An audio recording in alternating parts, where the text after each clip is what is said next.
Hello everyone and welcome back to my stream. Today we are going to be looking at Flute 101. Oh blimey, now my stuff is shouting at me. Shush. My second monitor was not muted. Let's get rid of that. There we go. Let's try that again. Hi guys and welcome back to the Flute 101 stream. And today we will be looking at, well, I mean, you can see the stream schedule. Well, it's over there for you. We are going to be looking at some flute basics. So a few practice tips to do with the low register articulation and how to get from sight reading to performance. We will be later on looking at performance anxiety, what it is, how do we get it, and how do we combat it and get rid of it again. My experience studying at a conservatoire a little bit later on, and then ensemble playing, why is it important, and how can we sort of get into it now, especially considering we're all in lockdown, or at least the majority of us are in lockdown following the rules. You people who aren't, we need to be saving our NHS, we need to be saving lives. We had one of the largest through the night between the day before yesterday and yesterday, we had something like 700 deaths recorded in one day, which is absolutely insane. So we need to follow these procedures. So please do, on a more serious note, before we get into the stream properly, just follow the guidelines and we'll all be fine. Right, so introduction. If you haven't been to the stream before, I am Chris Doherty. I am based in the United Kingdom. I am a professional flute player. As you can see at the top it says Chris Doherty Flutist. That's me. And I, during this lockdown period, have been creating more YouTube videos. I have been creating more stream content, and I've also been teaching online. So if anybody wants to get in touch with any ideas of how I could improve my stream, my YouTube, or my online teaching, or if there's something that you would like to physically see or hear from me, anything you'd like to learn, do let me know. Pop it in the chat below. I've already started, guys, by just saying, here, you know, relax, grab a cup of tea, and see how the stream goes. And also stay tuned for some giveaways. I will say a little bit more about that later, but there will be some freebies. So do hit me up if you want to know about those freebies, and if not, then you obviously don't like free stuff. Okay, so Chris Doherty, flute player, that's me. I studied at the Royal Birmingham Conservatoire, which is an absolutely brilliant higher education institution. It acts as like a music faculty of a university, so I have a bachelor's degree in music, but specifically performance. So that's my gig. That's what I do. I also teach at the Taunton School, which is a brilliant co-educational, quite small co-educational school down in Somerset. I also teach privately, teach online and in person, obviously less so in person at this point. So let's jump into the first topic of the day, and this is flute basics.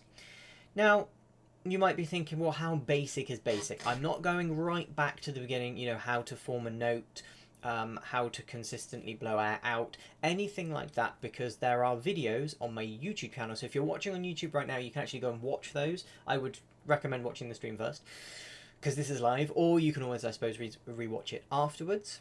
But I would always suggest go and watch those videos before you ask me about any content, because if you want to know about how to play a certain note, how to breathe, what C sharp trill keys do, why you have a C foot and a B foot and what on earth they mean, the content is all in those videos on YouTube. So please do go and watch them. They will give you a huge amount of knowledge. So flute basics, practice tips. So practice tips. These are not necessarily hacks. These are not methods that will just sort of immediately make you into a better flute player. That's not going to happen. There are some cheat fingerings, there are some things that you can do in order to make your life as a flute player easier. However, we're going to go for the tried and tested method of hard work, diligence, practice, and intelligence. Put those things together and you will become a better flute player. No matter how short a time or long a time you practice, how many years you put into it, you will get better by simply following some of these steps. So, the first thing we would like to address is projection in the lower register. This is something that quite a few people have asked me about. How do you project your sound when it's really low and it's quite hard to get the notes in any case? Now, there are sort of two top tips. One is relax the embouchure.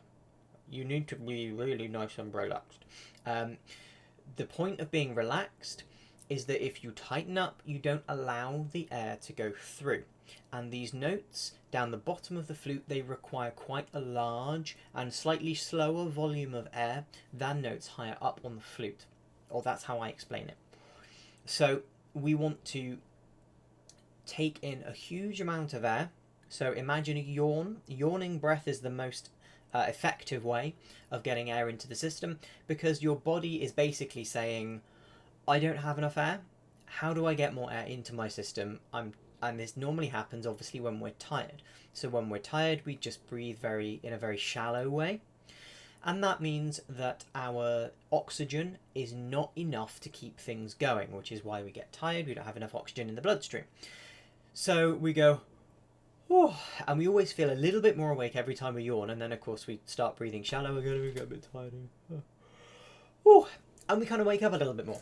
So the yawn breath is great because it's a very easy and quick method to get a large volume of oxygen into the bloodstream and air into the lungs. So we use that. We take the premise then of the yawn breath, the open breath, and then we use that as the projection sound, rather than taking in a large volume of air and then going, trying to get a large amount of sound out of a very small area to try and push. If you push, there you don't allow the air to escape properly, so we keep the open sound.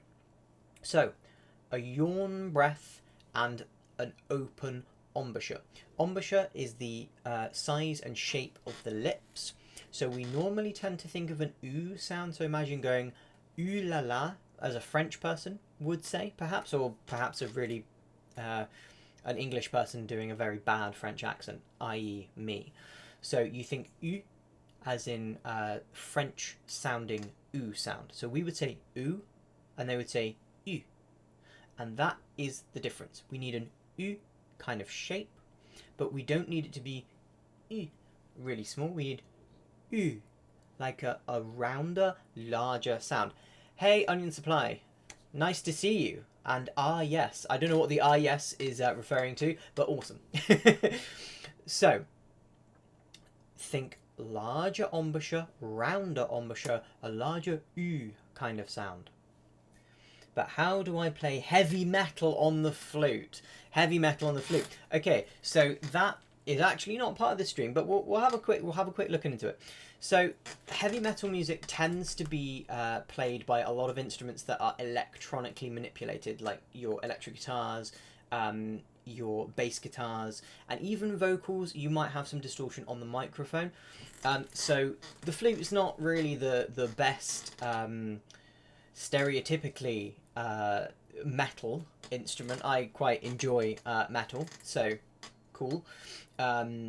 A bit of a lighter metal person myself, more of like an Avenged Sevenfold kind of person, or a symphonic metal person. Now that is something that flute can do well in, because symphonic metal mixes symphonies or classical music with heavy metal, i.e. Nightwish or Within Temptation, something along those lines. So that's really good. And also you can still play a riff, you can play any of the vocal lines on the flute. You might just have to use a bit of more of a raw sound. So thank you for that. Let's now get back to projection in the lower register. So when you're breathing in and out, make sure you think of that yawn. and make sure, because that is the most natural way for you to take in a breath. Take in a large breath, large volume of air, lots of air at once. So it's the easiest way to take in a huge volume very quickly. Because if you try to take in a lot of air with a small embouchure, you get this. And you have to take a long time to physically breathe that air in with a yawn. If you get rid of everything and just suddenly go, now there's lots of air within my lungs and I still have this open mouth. I don't need to go and try and sort of suck the air in. I can literally just go, and it's really easy to do. Okay, so let's try that with a piece of music. So I am going to find a little piece. Ah, thank you, MZ. That's the same pronunciation as I don't speak Chinese, unfortunately, but that's amazing. So now we've got something English, French, and Chinese, which is really good. So this U shape, when we go down to the lower register, let us pop. Guys, be nice. Is that Wuhan? Wuhan's kind of not relevant, I don't think. Anyway, let's pop on this piece of music here. So this is a piece by Martin, and it's called Ballade. And if you look on the second line down, there's a lot of notes that are at the bottom of the stave. Now this means that we have lower notes on the flute. So if we start somewhere at the top, we have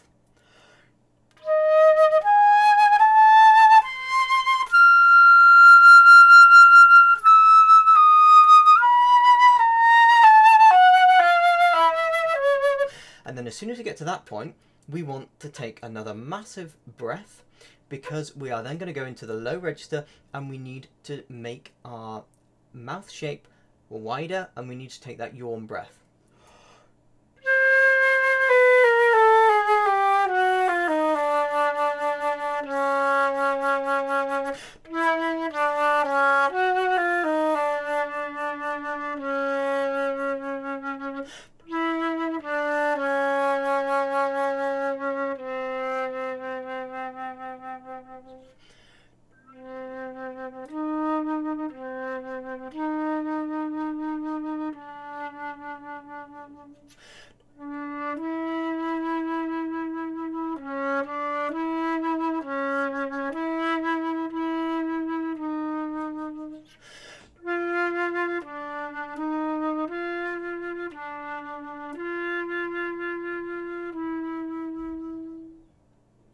Now, as you can hear there, I don't need to force the sound, and yet we still get a decent volume and a decent projection. There's no worry at that point that my sound is not going to go where I want it to. And this is because the U shape, it's not hugely visible when you play, purely because your lips still have to form an embouchure. So it's more thinking of an U when you put the flute to your face, and then when you play, just almost subconsciously think that there is still an U shape. Then it will make the sound rounder, but also as long as we don't constrict. So the point with being round is that if we squash the sound like this, we get a thin sound. Now a thin sound doesn't really do anything. The lower and higher harmonics are eliminated, and it means that we only get one kind of harmonic in the sound, which means it doesn't go in a wall of sound towards your audience. It's sort of like a very angry laser beam, and it's a very harsh sound. If we squish it,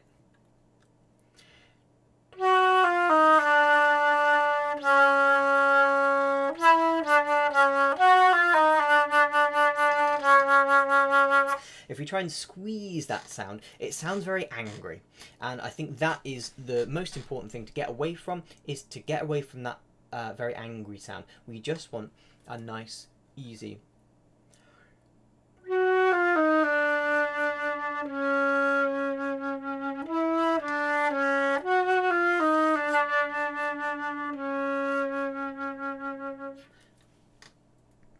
so we get a rounder sound.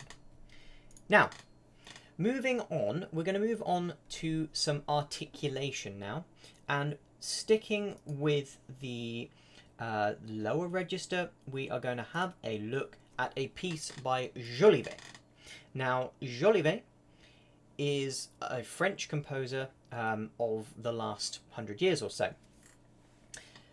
And this piece here is the Chant de Lino. Got a bit of a frog in my throat there. And Chant de Lino has this section where there are lots of low articulated notes. As you can see at the top of the line, which is around about, let's use this hand, that's easier, here on this top line, we have lots of lower register semiquavers that are articulated. So articulation does exactly what it says it does. It articulates. So when practicing articulation, we still need to focus on the airstream. The airstream needs to be apparent as much as when we play things legato or smoothly, because if you just use the tongue to articulate the sound with no air, it sounds something like this.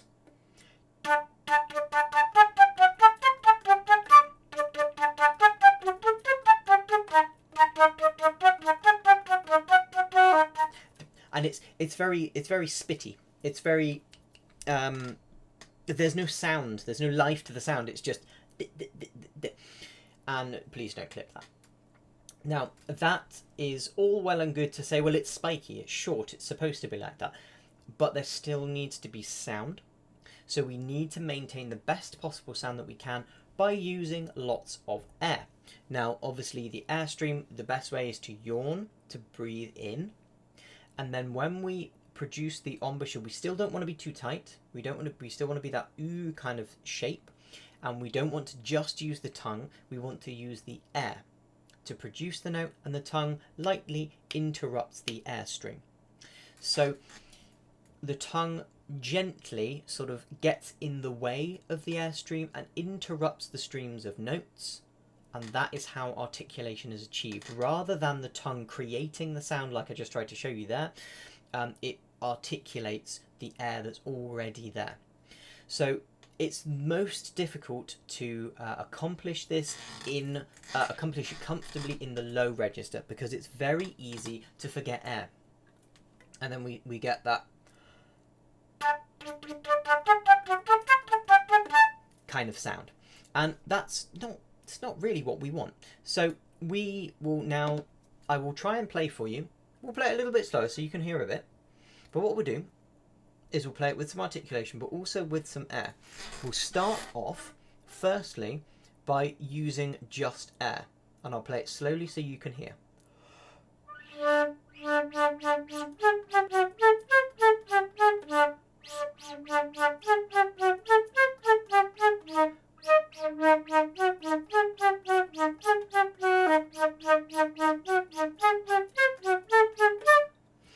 Now, there you can hear that the sound was a little bit fluffy, and the starts of notes weren't particularly clear. But the notes themselves had body, and they had some life. However, without, as we heard before, without that, we get that.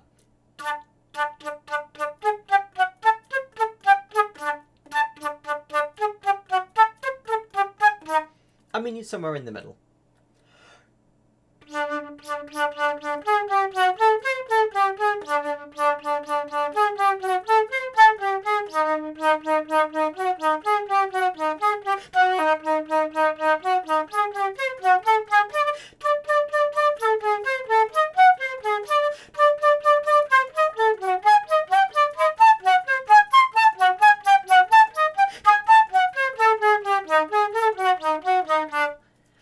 So there you can see that even when playing it a little bit slowly to try and get you to hear that there is sound and articulation, you can definitely hear that there is a little bit more purpose to the sound. Now that is literally just a combination of air from in your lungs and a light articulation and a looser mouth shape. If we try that with a really tight mouth shape,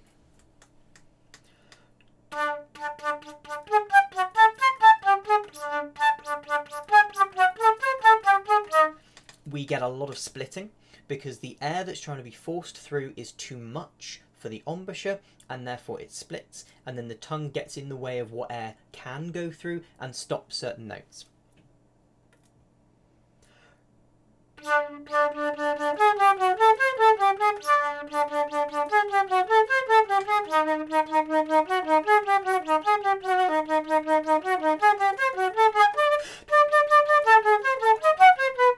And so on and so forth. So we just want to make sure that there is air and articulation at the same time. So that was a little bit of Jolivet. Now that we've been able to get a little bit of low register projection and a little bit of articulation going, let's now try something to do with moving from the practice method to performance ready. Now obviously we don't have enough time in the stream for us to work on a full piece or even enough of a piece from how quickly it would how slowly it would take you to actually get from sight reading to performance. So I've got something that's somewhere in the middle. This is a piece by Mozart. It is his second flute concerto in D major, which is also the oboe concerto in C major, just transcribed and changed a bit. And I will show you the method that we would use to get this from practice to performance. Now obviously in the next 3 minutes or so when we look at this, I'm not going to get it from a sight reading to performance ready standard. So we will just start by having a look at the methods, and we'll show how they could work in the long term. Just have a quick swig.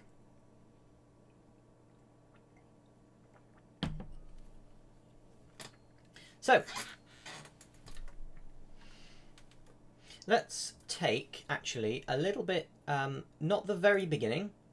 Let us go from the third line, or just before the third line. Okay.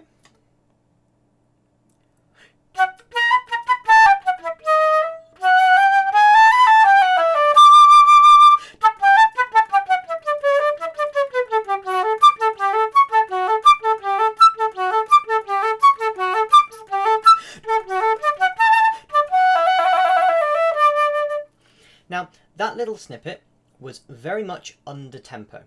Now, what we mean by under tempo is slow. And that is the my number one tip is, for goodness sake, practice slowly. It's the single best method. If you don't use any other method in the world, you don't use any of Trevor Wise methods, any of the old Reichert studies, any of Tafnel and Gobert, any of these really good technical exercises, if you don't do the Marcel Moyes etudes and things like that, the single best way to get better is by playing everything super slowly. Now why? Because if you can play it slow, you can play it fast. It doesn't mean that you play it slow once and then you play it fast once and it's perfect. Not at all. But all we do is we play it slowly, and then incrementally, gradually, we increase the tempo. So we had a something like that. So now let's try. Oh, let's get the score up here so I can actually see what I'm doing.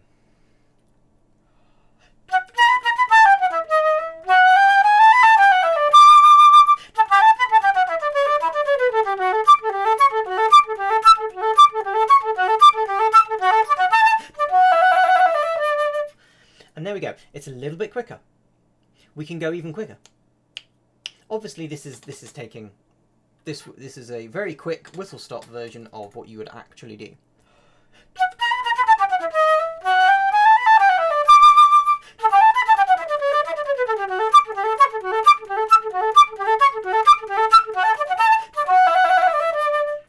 And there we go. So basically what happens is we take something that looks really difficult, especially if we look at the last bar, that's the last bit between the two lines on the third line down, and the first bar on the fourth line down. That's technically quite difficult to keep the same dynamic.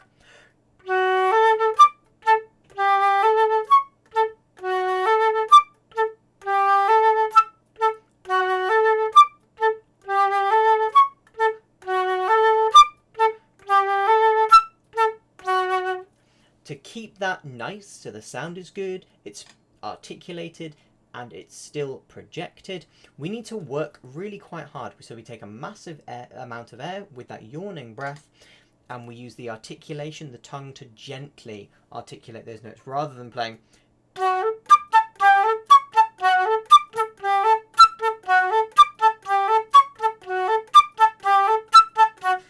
It's just messy, it's an angry sound, and it doesn't project very well. And in fact, another method, so slow practice is excellent. Another method is to switch up the articulation entirely. So this, because it requires a lot of flexibility, it's going from high notes to low notes, we could try to slur it all, and that means no articulation at all.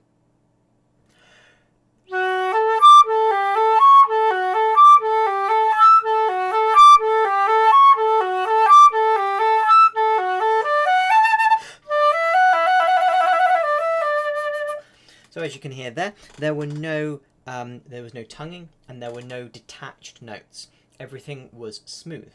So that's another method to change up the articulation, playing something that is slurred tongued or is tongued slurred, mixing them up. Slow practice, different articulations. And another tip is, don't worry about how quickly or how slowly you move on from one bar, from one section of a piece, one movement of a piece, or a whole piece to another one. Don't worry, you are going to have a completely different natural level of moving forward as opposed to somebody else. I can say that in certain aspects of my flute playing, I move on really, really quickly, and I think, well, that was easy. And then some things I look back and go, flipping heck, it took me a month to do, you know, half a bar, because it was just a really difficult bar for me personally. And it just takes dedication and intelligent practice, like the playing things slowly, changing the articulations, and not getting yourself stuck in a rut where you worry about how quickly you move on. So that was a little bit of Mozart. Now we are going to move on to performance anxiety and performance well-being, or well-being as a musician.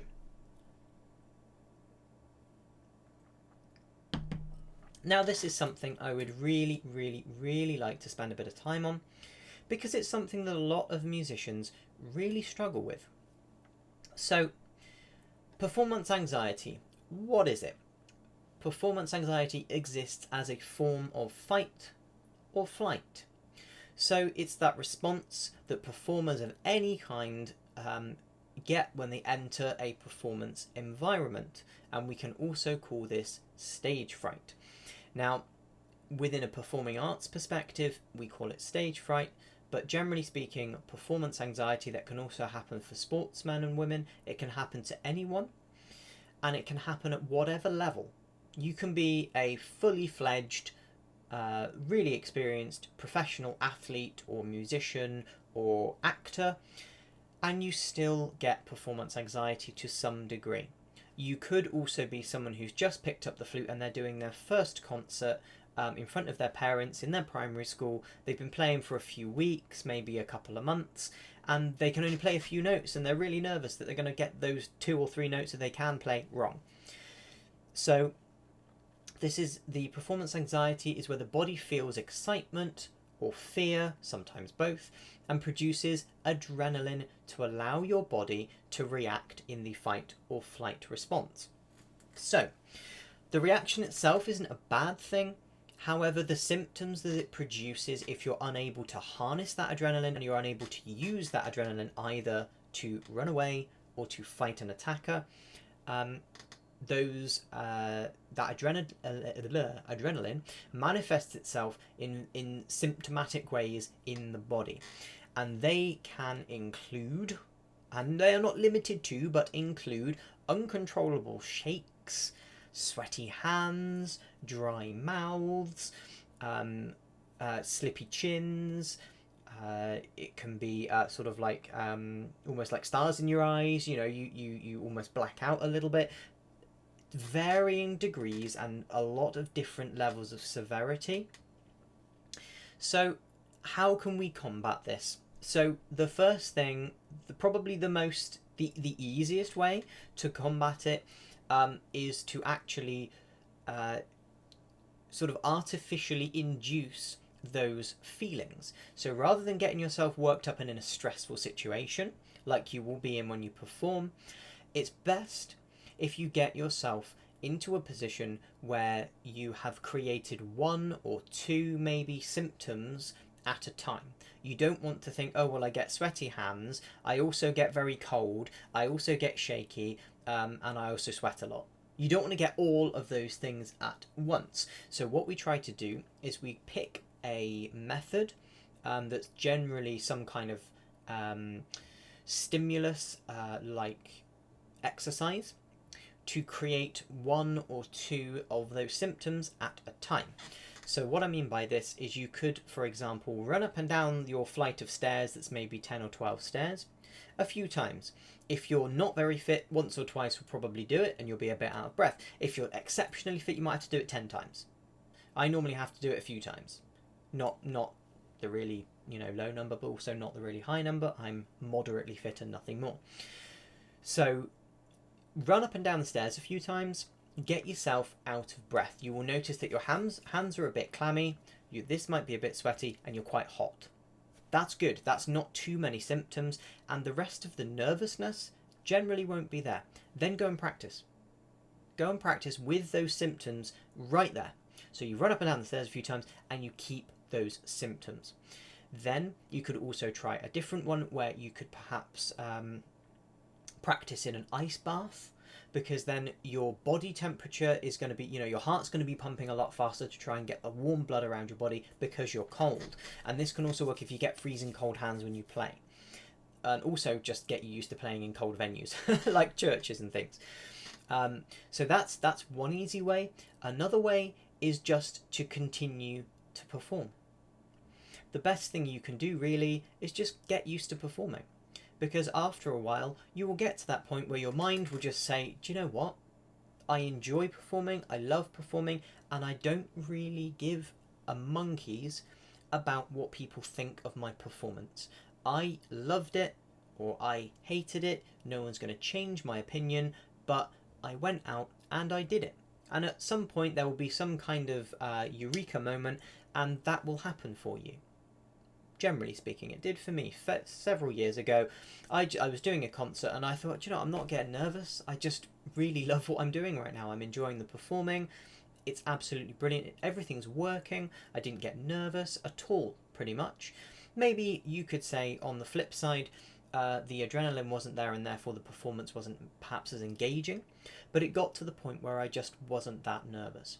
So continue to experiment with different levels of performance. So perhaps start with something in your living room to your parents. Literally play your first few notes to your parents in the living room and you go, yay, I did it. And then you move up and you continue with the yay, did it, because you move up to something small like a little lunchtime concert at school where like 10 people turn up. Great. And then you maybe your school does like a big concert every term or something, and you play in the orchestra, or you play in the wind band, or you're part of a jazz quartet, or you're part of a band, or whatever you do, and you perform a little bit more. And then eventually you'll get to bigger and bigger occasions. You can maybe organise your own concert so that you get the behind the scenes kind of look, and you say, well, actually the performance itself is only a small portion of what I'm doing. The final thing is, in extremely severe cases, seek performance coaching and medical help, because these things are paramount, really important and really useful. As you can see down there-ish, right down in the bottom left corner of your screen, there are some links to BAPAM resources. Now you might be thinking, what on earth is BAPAM? BAPAM is the British Association for Performing Arts Medicine, and they cover music, art, drama, all of the arts and performing arts, and they have links to helpful guides, fact sheets, and also the ability to contact practitioners who will be able to help you.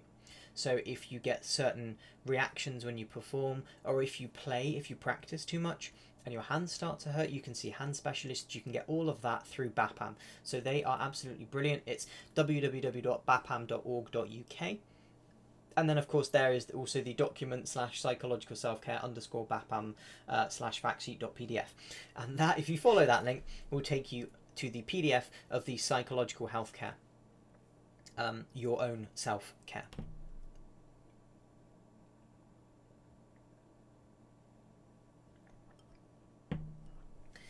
Now, we're going to move on now quickly, because we're actually a little bit behind schedule. We're going to look at studying at Conservatoire.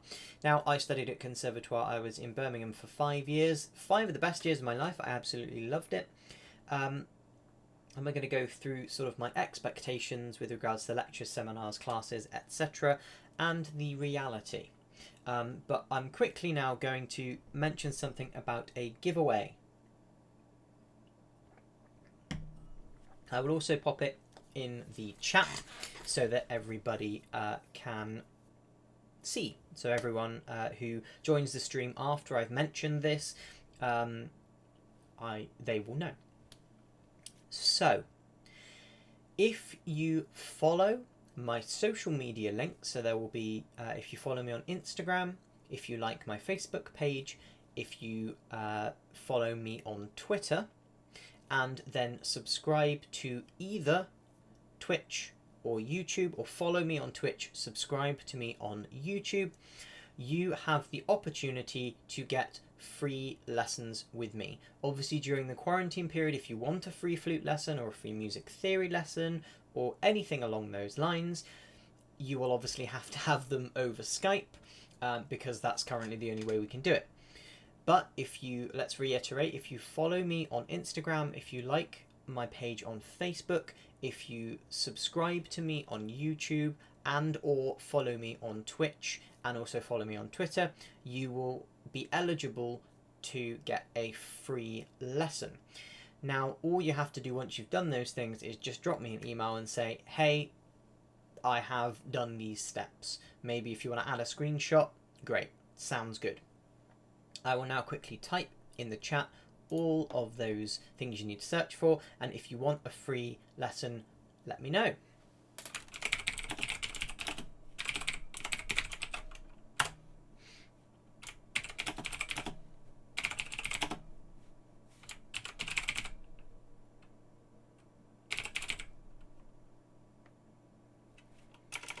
Let's quickly type that in chat. So free lesson giveaway, guys.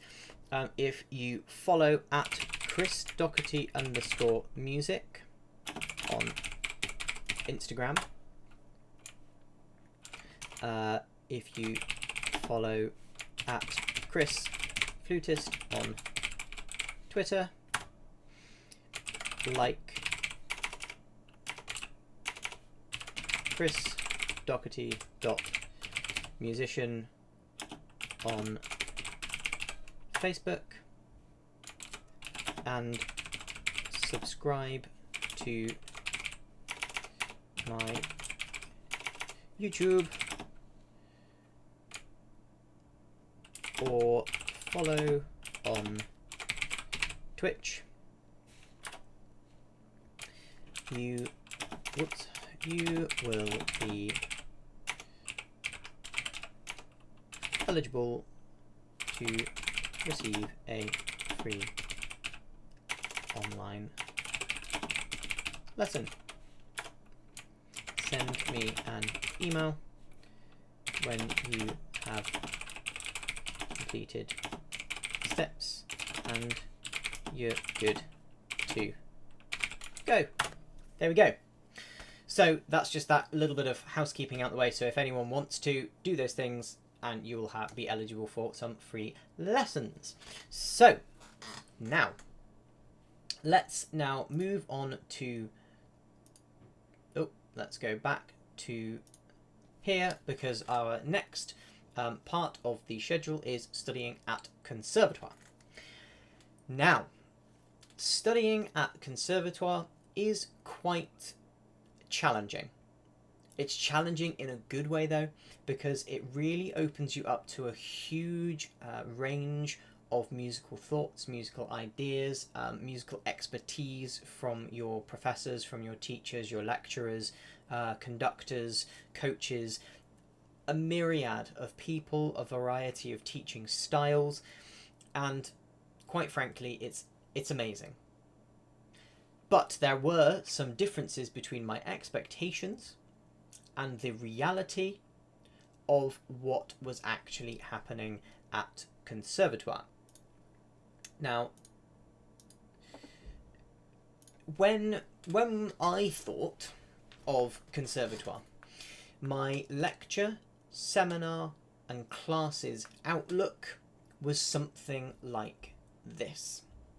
I expected to be sitting in lectures for several hours per day, taking extensive notes on a wide range of musical subjects. So I was expecting to have world music and folk music and Baroque, classical, romantic, 20th century, modern, postmodern, all of the different styles of music I was expecting to have lectures on that were just there, always there, always there. What I expected with flute and piccolo lessons was to have a weekly flute and piccolo lesson, whether that was an hour for each or an hour for one, half an hour for one. I didn't really know. That's just what I thought that would happen. So in addition to that, the orchestras and the ensembles were another part of that, and I expected to have a regular orchestra that was made up of auditioned participants with concurrent orchestral projects running alongside. I expected everyone to be massively excited to be creating chamber ensembles and almost thrust into predetermined groups. So maybe 4 wind players, maybe some strings and winds, some brass, all in different ensembles. I expected that to be a thing, to just everyone to be put together. In reality, the lectures and seminars were certainly a lot more spaced out than I first expected, and I only had a few contact hours over the entire week.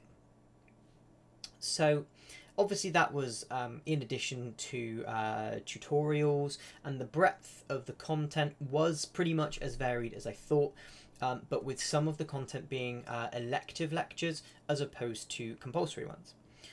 In terms of flute lessons, we were only given 30 hours of one-to-one primary instrument or first study lessons. So that is flute if you're a flute player, or voice if you're a singer, or bassoon if you're a bassoonist, violin if you're a violinist, etc., etc. And only 5 hours, in addition to that, of second study lessons. So that is anything that is a supporting study to what you already do. So extra tutorials, maybe a second instrument. If you are a flute player but also a singer, you might have some singing lessons. If you want to do jazz flute as a completely different topic, you go and have lessons. If you want to do piccolo as an orchestral flute player, they all come under your second study or secondary instrument lessons. And you only get 5 hours per year. So basically that works out at maybe half an hour lessons 10 times a year. 3 or 4 lessons a term, if that. Which I thought was quite bad. And because of the flexibility in the hours, I thought that was really exciting. But it also meant that if you thought you were already quite good at your second instrument, or you didn't want to use, you only play one instrument, say you're a pianist, and you don't want to use your second study hours for anything related to other instrumental study. You might think, well, what do I do with those 5 hours? Can I have extra piano lessons? No, you're not allowed to use them for that. Okay. Can I do anything else with them that's not piano related? Well, yeah, anything. And you go, what? So a little bit too open, perhaps. And orchestras and ensembles were in reality, due to there being so many different performers on each instrument, there wasn't a regular auditioned orchestra. The way it worked at Birmingham was the fact that you had an orchestral audition at the start of every single year, and you were sort of put in a melting pot as this person was this good, this person was that good, this person was all the way up here, blah blah blah, and you sort of got priority to be in orchestral projects. There were other projects, you know, perhaps there were a couple of really high profile symphony orchestra concerts, so the best few people sort of get rotated in there. Then there's a slightly smaller repertoire orchestra that plays a couple of concerts that are maybe not less important, but less prominent. So they get some of the players who were almost as good, but they didn't quite audition as well. And then there are some other things that obviously they've got to give everyone a chance. So everyone gets to be in something. It just depends on sort of how well you audition, and that's totally down to you.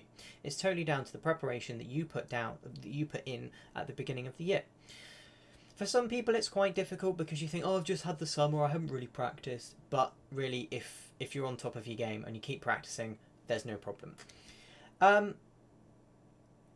The ensemble question is a little bit different.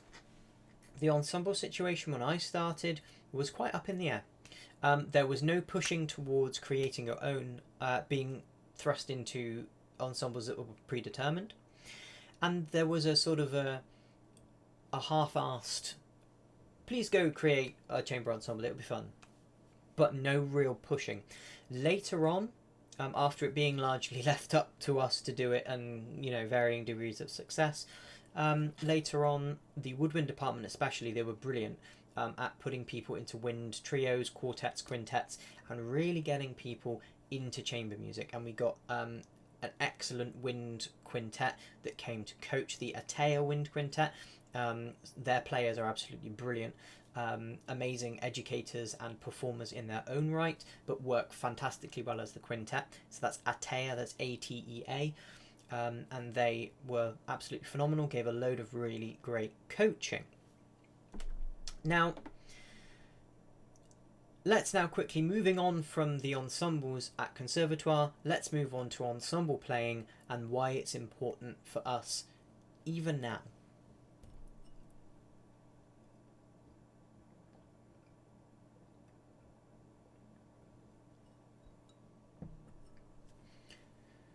So, why is ensemble playing important? Well, the most important thing about playing with a group is to have fun and have that fun and collaborative approach to music that everyone just really enjoys. It's super fun. It's really good fun, and it's great to be able to play together. Another more perhaps musically important aspect is the fact that you gain a variety of core musical skills that would be really hard to acquire anywhere other than on ensemble. So these things include things like tuning, watching conductors or directors, and just performing as a creative, cohesive unit of musicians for one end goal. So for argument's sake, an orchestra has a symphony to perform. If there aren't any flutes, the symphony is lost. If there aren't any strings, the symphony is definitely lost. Obviously, depending upon the orchestral forces used, but if you lose any one of the instruments, it can have a severe impact on the overall sound of the piece. And just, you know, getting to know different people and understanding different things about people's instruments that you might not have known before. And you know, tuning is really important. You can play the most musically well-phrased, gorgeous toned piece of music that you've ever played, but it's ever so slightly sharp or flat the whole way through, and people just think there's something wrong and I can't quite tell what it is. The tuning is of utmost importance. So you might be thinking, how do I get into it, especially now that we're during this period of isolation and quarantine? Well, generally speaking, I would encourage you to go out there and find an amateur orchestra or a wind band, or get a few friends. Maybe if you're a flute player and you have a friend who's an oboist and a friend who is a bassoonist or a clarinetist, you get some kind of trio together.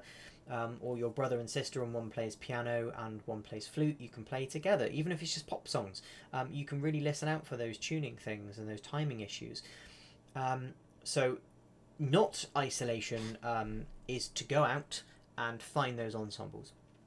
During isolation, it has become a little more difficult. Although there are still plenty of alternatives for ensemble playing, like recording yourself multiple times and making sure that you are in tune and in time with yourself, and creating like the a cappella app does create sort of like 3, 4, 5, 6, 20 different videos of you playing different parts, put them together and you've got a whole piece. Or also doing that with friends, they can record something, maybe you set a metronome so that it counts at a certain time, and you play your part, they play their part, you put the two parts together and you have an ensemble. So you then record yourself whilst listening to their part. You know, they might record it first and then you record it afterwards, and you have to really take care to listen to their tuning, their timing, their phrasing, and things that you would also do in a live ensemble situation. So now I'm going to wrap the stream up in a couple of minutes. I had to breeze through the last couple before we ran out of time. But if you do have any more questions, please pop them down in the chat and I will do my best to answer them over the next 4 or 5 minutes. And also, if you've seen the messages that I've put in Twitch and YouTube, if you do want to get some free lessons either on flute, music theory, piccolo, anything like that, thank you. I like it when people say thank you. That's amazing. It's great to see that my work is moderately appreciated at the very least. So if you do want some freebie lessons on flute or music theory or anything along those lines, follow the steps in chat. So the free lesson giveaway is if you follow at @ChrisDoherty_music on Instagram, you follow at @ChrisFlutist on Twitter, you like at chrisdoherty.musician on Facebook, and you subscribe to my YouTube channel or follow me on the Twitch channel if you're watching it on Twitch, then you will be eligible for a free flute, piccolo, music theory, singing, any kind of lesson that you want that I can deliver, you are eligible for. And all you have to do once you've done those steps is literally drop me an email at Chris. I will put my email address. So this is my email address, so send me an email to that and I will be able to give you free online Skype lessons at some time. So obviously at the moment, if you want to take your lesson as soon as humanly possible, then it will have to be obviously over Skype. So you add that same email address to Skype and then we will be connected on Skype and we can have a lesson. Or if you just want to send me the email and say I'd rather have a lesson in person, if you live in the UK and are relatively close to where I am, we can discuss that. Then after the quarantine period is over, you will still be eligible for that free lesson. So please do let me know, and obviously in the next 5 minutes, if you have any questions, I'm going to shut up for a minute and pop some questions down below if there's anything you'd like to see me talk about. If you want me to answer any questions now or in the next stream, you can give me suggestions for that.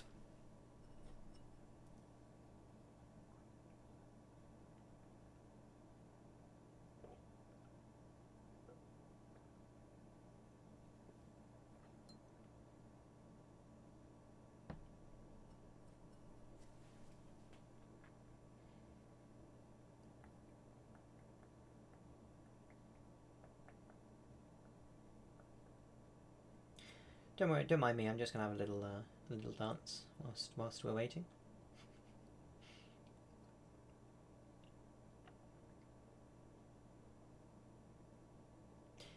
I'll give you another couple of minutes. So if you do have any burning questions, let me know.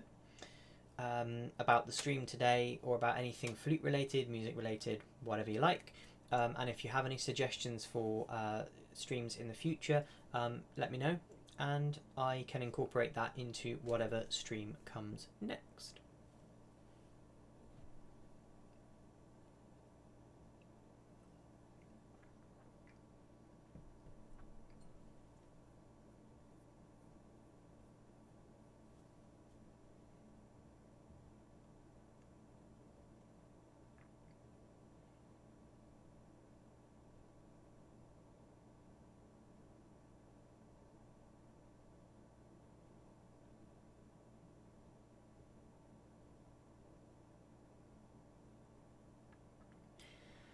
Okay, so just to reiterate the steps above, if you do want to get a free flute lesson, music theory lesson, whatever, follow the steps that are in the chat above.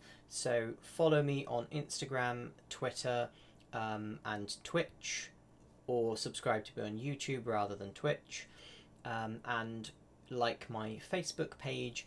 Drop me an email to let me know that you want a free lesson, and that will be brilliant. I shall do that.